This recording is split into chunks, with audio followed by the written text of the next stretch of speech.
Assalamualaikum warahmatullahi wabarakatuh. Mohon izin perkenalkan diri, nama Hawa Prihatinisi dengan NPM 2113021 dari Prodi Pendidikan Matematika Fakultas Keguruan dan Ilmu Pendidikan Universitas Lampung. Supaya semangat, saya ingin melakukan tepuk pramuka terlebih dahulu. 2 kali tepuk pramuka, pramuka, pramuka, Praja Muda Karana, pramuka, pramuka, Praja Muda Karana. Sebelumnya, saya akan menjelaskan tentang Undang-Undang Nomor 12 Tahun 2010 tentang Gerakan Pramuka dari pasal 17 sampai dengan pasal 31. Pasal 17 yang berbunyi, evaluasi dilakukan dalam rangka pengendalian mutu pendidikan kepramukaan sebagai bentuk akuntabilitas penyelenggara pendidikan kepramukaan kepada pihak yang berkepentingan. Evaluasi ini dilakukan terhadap peserta didik, tenaga pendidik, dan kurikulum pada setiap jenjang dan satuan pendidikan kepramukaan.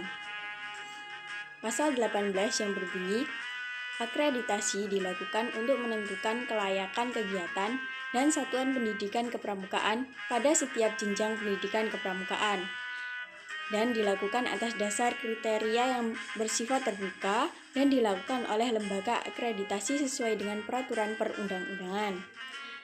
Pasal 19 yang berbunyi, sertifikat berbentuk tanda kecakapan dan sertifikat kompetisi.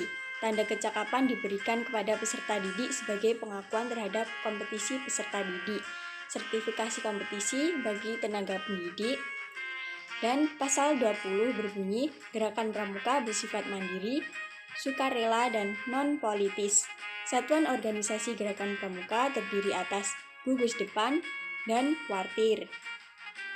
Pasal 21. Gugus depan sebagaimana dimaksud dalam pasal 20 ayat 2 huruf A. Pasal 22 berbunyi, gugus depan berbasis satuan pendidikan dan gugus depan berbasis komunitas sebagaimana dimaksud pada pasal 21.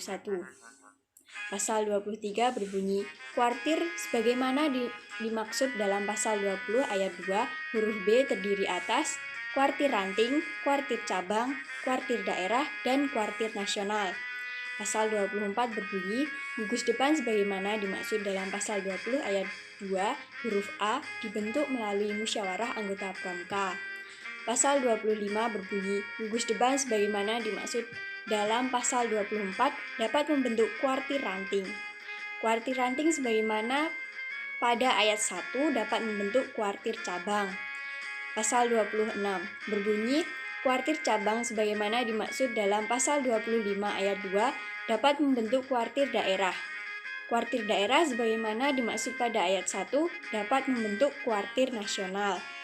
Pasal 27 yang berbunyi, kepengurusan kuartir sebagaimana dimaksud pada pasal 23, kepengurusan sebagaimana dimaksud pada ayat 1 tidak terikat dengan jabatan publik.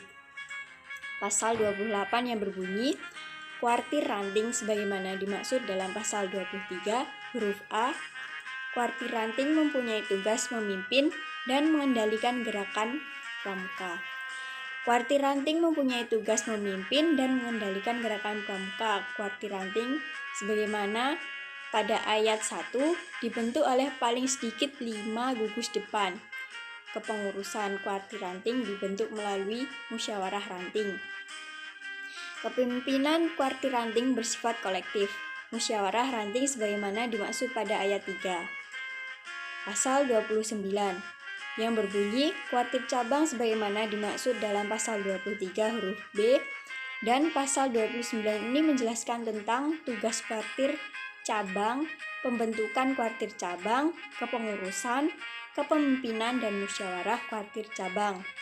Pasal 30 yang berbunyi, kuartir daerah sebagaimana dimaksud dalam pasal 23 huruf C merupakan organisasi gerakan pramuka di provinsi, dan pasal 30 membahas tentang tugas pembentukan kuartir, kepengurusan, dan kepemimpinan dari kuartir daerah. Pasal 31 berbunyi, kuartir nasional sebagaimana dimaksud dalam pasal 23 huruf D merupakan organisasi gerakan pramuka lingkup nasional. Pada pasal 31 membahas tentang tugas kuartir kepengurusan, kepemimpinan, dan musyawarah nasional kuartir nasional. Terima kasih telah menonton video saya, semoga bermanfaat. Dan saya akhiri, wassalamualaikum warahmatullahi wabarakatuh.